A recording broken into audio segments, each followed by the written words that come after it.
des parents qui envoient les enfants à l'étranger et qui, si l'enfant, par exemple, rencontre des difficultés à l'étranger et qui dit, papa, moi, je veux rentrer, il va dire non. C'est mieux que tu souffres là-bas. C'est vrai. Au lieu de venir, parce que moi, je sais pas ce que tu vas venir faire ici au pays. Et du coup, lors d'une réunion, une maman m'a dit, D'assise, moi, j'ai mes enfants en Europe. Au lieu de venir ici au pays, parce qu'ils n'auront rien à faire ici, je préfère qu'ils restent souffrir là-bas. Qu'est-ce que toi, tu peux dire à ce jeune qui est là-bas et qui veut rentrer et à ce parent qui empêche à l'enfant de rentrer? Ben, sa maman lui a déjà dit. Je préfère qu'il souffre là-bas. Il va souffrir là-bas.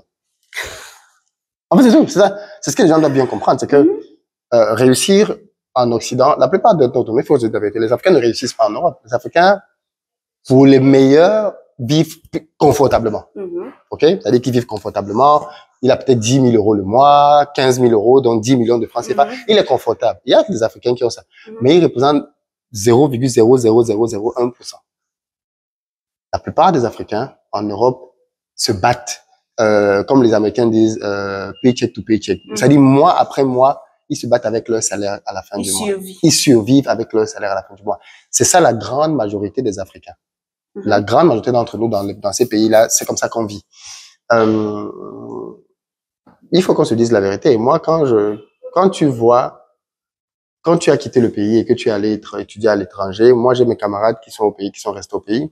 Quand tu reviens 10 ans après, bon, les gars, ils sont peut-être pas tous multimilliardaires, mais beaucoup d'entre eux ont construit leur maison. Bien sûr. Combien d'entre nous en Europe qui sommes dans la diaspora avons construit une maison au pays?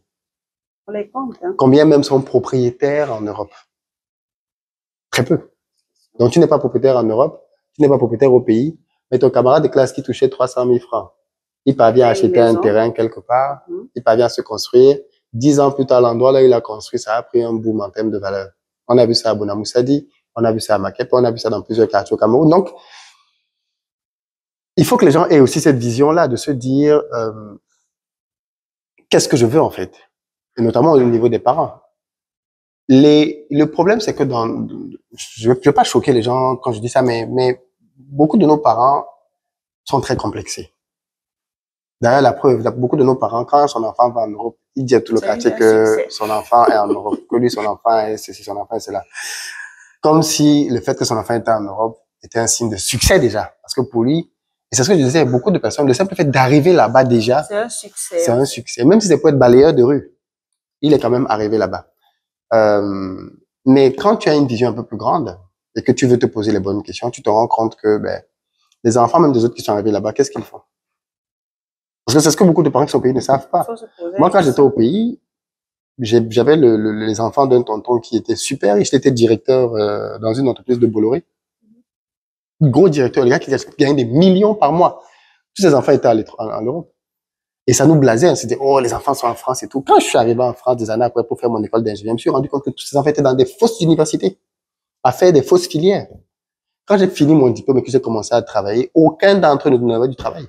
Du coup, tu vois des enfants de grands DG qui commencent maintenant à se battre pour essayer d'avoir un autre diplôme parce qu'ils veulent avoir un titre de séjour pour rester en Europe. On ne parle pas de ces réalités-là parce qu'ils n'ont pas été bien orientés. Aller en Europe, ce n'est pas une finalité en soi. Si tu ne vas pas en Europe avec un vrai plan d'études, de formation, de carrière, tu vas finir comme beaucoup de personnes. Il y a beaucoup de nos jeunes diplômés qui sont en Europe et qui vont diplôme après diplôme. Ils ont au moins 8 masters parce qu'ils ne trouvent pas du travail. Il y a cette réalité-là. Ils n'ont pas été bien orientés dès le départ.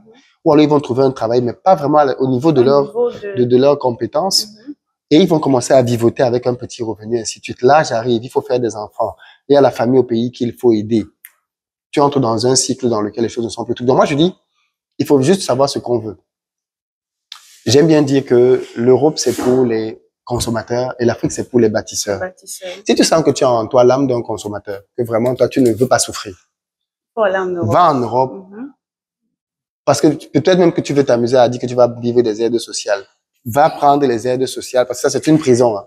Les aides, là, c'est une prison. Les allocations, c'est une prison. Parce que quand tu entres dedans, tu commences à te battre pour ne plus sortir de là. Pour ne plus sortir de là, en fait. Et tu ne réalises pas que tu vieillis en te condamnant à vivre dans la médiocrité. Parce que si tu as les aides, des allocations, on s'assure que tu ne progresses pas.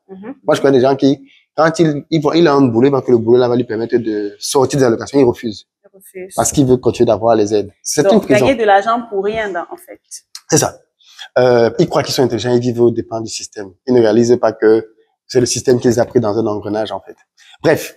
Donc, soit tu veux être un consommateur et tu consommes tout ce qui est en Europe en oubliant que tout ce qui est en Europe a été construit par les enfants de ces pays-là. Bien sûr. Ou alors tu dis que tu veux être quelqu'un qui bâtit, tu veux être un Dangote, tu veux être un Rockefeller, tu veux être un Bouygues, tu veux être un... Tous les grands noms qu'on voit dans le monde, Colgate, c'était les noms de gens. Tu veux être même Mercedes, les BMW, c'était les noms des gens. Les Ford. Donc, soit tu veux être un Ford et tout ça, et tu vas te replier les manches. Et le meilleur endroit pour le faire, c'est l'Afrique. Et là, tu peux vraiment devenir quelqu'un qui va marquer son temps, son histoire, sa famille, sa génération. Ou alors tu dis que dans toi, tu ne veux pas la grandeur dans ta vie. Tu n'es pas appelé à un grand destin. Tu veux des petites choses. Il n'y a pas de problème. C'est un choix. À ce moment-là, donc, tu vas te condamner à faire des petites choses en Occident. Je ne dis pas qu'on ne peut pas réussir de manière fulgurante en Occident. On peut. Mais les statistiques nous prouvent que très peu d'entre nous y parviennent. Très peu. Et c'est le problème que j'ai eu quand j'ai décidé de rentrer en Afrique. Beaucoup de personnes m'ont jugé en me disant d'Assise, tu vas aller souffrir et tout. Et bon, moi, je me dis, 3 ans après, on est où? Beaucoup veulent me suivre. Oui, mais c'est compliqué maintenant. Je leur dis, mais est-ce que vous êtes donc capable de subir, de payer le prix en Afrique? Et beaucoup ne sont pas prêts à le faire. Donc, du coup, c'est compliqué, mais c'est possible. Comment donc amener les gens à comprendre que ils peuvent réussir? Parce que c'est une notion que j'essaie de mettre dans la tête des gens, que ce soit dans mes formations, que ce soit dans mes accompagnements et tout. Je leur dis, venez en Afrique seulement même pour 1 mois, 2 mois, lancez quelque chose, vous-même testez le projet et avant de décider si vous allez rester en Afrique, en Occident ou pas. Donc, j'essaie de comprendre comment mettre ça dans leur tête pour qu'ils comprennent qu'en fait, la richesse même se trouve en Afrique. Non, je pense qu'il faut pas forcer les gens. Il faut juste leur montrer. C'est-à-dire que la meilleure chose pour parler aux gens, ce sont les exemples. C'est tout. Quand ils voient que toi-même tu réussis, et même certains te demandent comment tu fais. C'est tout. Ouais. Donc, je crois que le meilleur moyen, c'est d'être un exemple de réussite en Afrique. C'est le meilleur ambassadeur. C'est le meilleur ambassadeur. C'est même pas les arguments, c'est pas la bouche. C'est-à-dire, quand quelqu'un voit qu'il y a le trésor quelque part, lui-même va aller là-bas. Il faut juste qu'il voit qu'il y a le trésor. Et pour ça, il faut qu'il voit que Dassis qui était ici avec nous il y a 3 ans, parce que Dassis, elle n'est même pas plus intelligente que moi. Bien sûr, bien sûr. Qu'est-ce qu'elle a de plus que moi? Donc, si Dassis, qui n'est pas plus intelligente que moi, est partie là-bas, elle a réussi. Donc, je peux réussir. Donc, je peux réussir. Ouais, c'est ça. Et du coup, Philippe, beaucoup de personnes pensent que toi, par exemple, tu réussis en peu de temps en Afrique parce que tu avais déjà des prédispositions avec le papa banquier, la famille était assez aisée ou bien tu avais déjà un bon background en Europe et tout. Qu'est-ce que tu peux leur dire? C'est très faux. Parce qu'il y a toutes les personnes qui ont réussi une histoire dans laquelle... Alors, c'est très faux parce que j'ai dit ça plusieurs fois. Mon père était banquier quand j'étais pas encore né. Tu vois, quand les gens ne comprennent pas ça, ils disent ça. Moi, quand je suis né, mon père a perdu son travail. Donc, je n'ai pas bénéficié de la banque de mon père. C'est-à-dire, moi, c'est l'histoire, on raconte qu'avant, ton père était... J'ai jamais connu cet argent-là. Donc, moi, j'ai grandi dans la galère. Au contraire. Au contraire, c'était très dur pour moi quand je grandissais. Mais je suis obligé de parler de son histoire dans son entièreté. Mais, au fond, chacun d'entre nous a un avantage concurrentiel. Chacun d'entre nous. Toi, c'est peut-être ton frère, ta sœur, ton oncle, ta tante. C'est peut-être le fait que tu as fait certaines études. C'est peut-être le fait que tu as pu aller en Chine. Chaque individu a un avantage quelque part. Mais il faut le problème, c'est l'identifier et savoir s'en servir. Moi, je dis toujours que l'un des gros problèmes qu'on a, moi, j'étais comme ça quand j'étais petit. J'allais voir mon oncle dont je te parlais dans les affaires en France. Chaque fois que j'allais le voir, je voulais qu'il me donne 10 000 francs, 20 000 francs. Et quand je partais là, j'étais trop content.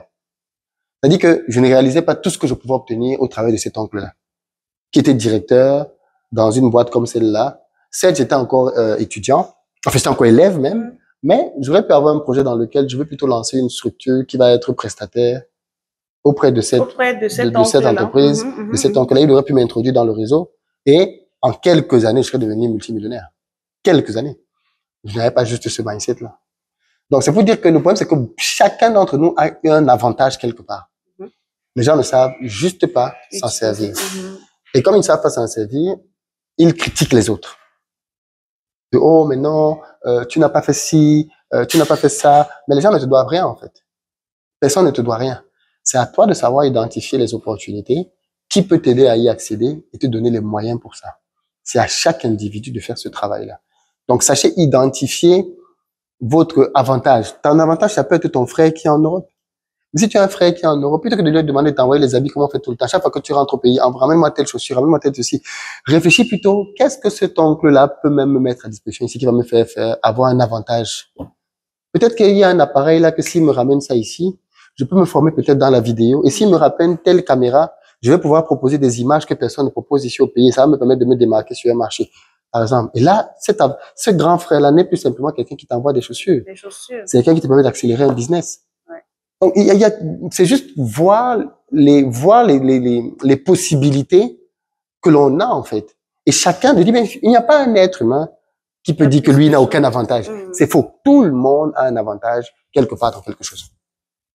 Pour certains, ça peut être le fait que tu viennes d'une famille dans laquelle il y a un peu d'argent, il y a un capital. Bien sûr. Soit tu décides que tu vas faire la fête, comme c'est le cas de beaucoup de jeunes, soit tu capitalises sur le fait que tu viens d'une famille qui a un capital pour peut-être te propulser et lancer un business ainsi. Il y a tellement. Pour d'autres même, ça peut être que tu viens d'une famille qui a un nom. Seulement le nom. C'est rien que le nom. Je suis de la famille telle, ils savent pas utiliser le nom de la famille qu'ils ont. C'est plusieurs exemples. Après, les gens comprennent bien que ça peut être tellement de choses. C'est pas que l'argent. Pour d'autres, ça peut être des études. Tu es allé loin à l'école, mais ça doit être un avantage. Comment tu t'en sers? Parce que beaucoup de gens ne savent pas se servir du réseau qu'ils ont à l'école. Beaucoup de gens ne réalisent pas que les camarades que tu as aujourd'hui, certains seront colonels, demain généraux, demain ministres. Tu ne réalises juste pas que c'est depuis le plus jeune âge que tu dois apprendre à créer des connexions. Pas juste avoir des camarades, à créer des connexions qui font que tu es en train de te tisser ton réseau. Parce que le moment viendra là où ce sera ta génération qui sera au pouvoir dans le pays. Moi, j'ai des camarades aujourd'hui. Je suis en train d'entrer bientôt dans la quarantaine. J'ai des camarades qui commencent à être à des postes de direction dans beaucoup de boîtes au Cameroun. Orange, MTN, dans des ministères, dans l'armée. D'ici 10 ans, ma génération sera au pouvoir. Maintenant, je connais qui de cette génération? Un coup de fil seulement. C'est tout. C'est normal. C'est normal que quand j'arrive au Cameroun, si je suis bloqué, j'appelle quelqu'un à la douane, il me débloque ça. Parce que c'est mon camarade. C'est normal. Bien sûr, bien sûr. C'est totalement normal. Mais bien sûr, je suis bâti ce réseau-là. C'est normal. On ne peut pas te reprocher d'avoir des camarades avec qui tu as bâti une bonne relation. On ne peut pas te reprocher ça. Ça n'a aucun sens. Pas du tout. Pas du tout. Et c'est pas de la corruption. C'est que tu vas le voir pour qu'il t'aide à faire quelque chose. Tout le monde a besoin d'un coup de pouce dans la vie. Justement. Donc, les amis, vous comprenez que le gros boulot doit venir de vous. Clairement. Tout le monde a de la chance, tout le monde a des opportunités et tout le monde peut réussir. Parce qu'il y en a qui pensent que le fait d'être en Afrique, c'est un échec. Non. Moi, j'ai quitté la Chine, Philippe a quitté la France, il est en Afrique aujourd'hui, il est investi au pays et puis nous ne sommes pas les seuls. Il y en a qui investissent en Afrique et qui réussissent. Donc, si vous êtes jeune, vous pouvez aussi vous lancer. Le problème n'est pas l'État, le problème n'est pas votre oncle, le problème n'est pas votre père, le problème c'est vous. Est-ce que vous voulez vraiment réussir? Si vous répondez oui à cette question, mettez-vous au travail, faites ça, poussez les manches. Et puis, mouillez le maillot, allez travailler tout simplement. Ou bien c'est pas ça. Clairement. Mais ce qu'on a dit là, c'était pour que les gens comprennent bien que c'est pas juste une question de travail dur. Si c'était juste le travail dur, les gens qui font la poubelle, ils seraient les plus riches au Cameroun. Bien sûr, travailler intelligemment. Voilà. Intelligemment. D'où le fait que les éléments qu'on a cités là sont importants. Le réseau, les avantages naturels, concurrentiels. Pour certaines personnes, quand je dis la vérité, ça peut être ta beauté physique. C'est un avantage d'être une belle femme. C'est un avantage. Ça veut pas dire que tu vas aller coucher avec les gens. Non, pas du tout.